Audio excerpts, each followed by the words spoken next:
Bonjour, je m'appelle Julie, je suis Product Manager chez Mythic. J'ai rejoint Mythic il y a 4 ans en tant que Product Owner sur le web desktop.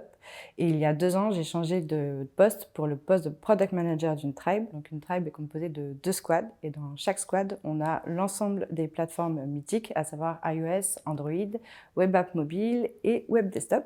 Et nous avons également des Product Designers, des QA Managers et des Product Owners que j'accompagne dans la définition des solutions. Mon métier, c'est le travail de Product Manager, c'est d'identifier des opportunités et des besoins pour répondre aux objectifs de la société.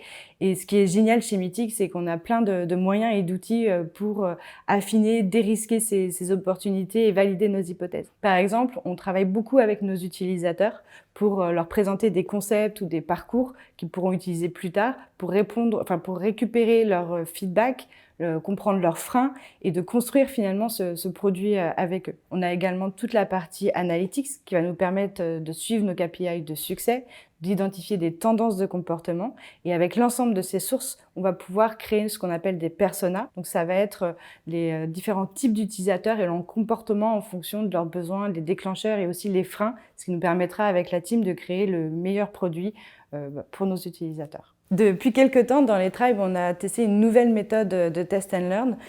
L'idée, c'est de valider à moindre coût une hypothèse directement dans le produit pour valider les usages des utilisateurs. Donc, on travaille avec la tech, les product designers et les product owners pour identifier des nouveaux développements qui nous coûtent pas cher, donc on va faire peu d'investissement, mais qui vont nous permettre de voir si les utilisateurs vont nous suivre en fait dans ce parcours et d'apprendre pour ajuster pour que le MVP ait le plus d'impact possible. Donc, ce qui est génial avec ce comportement, c'est qu'on travaille déjà avec toute la tech, le design, le produit, et tous ensemble, on va essayer de trouver la solution à moindre coût pour apprendre le plus et développer le meilleur produit. Pour finir, ce que j'apprécie, c'est le secteur d'activité, le dating, parce que ce qui est un peu dingue finalement, c'est qu'on contribue à faire en sorte que les personnes se rencontrent dans la vraie vie. Et ce qui est très gratifiant, c'est qu'on reçoit des faire-part de mariage, de naissance. Et ça montre qu'on travaille pour la vraie vie. Et on est plutôt fiers de ça chez Mythic.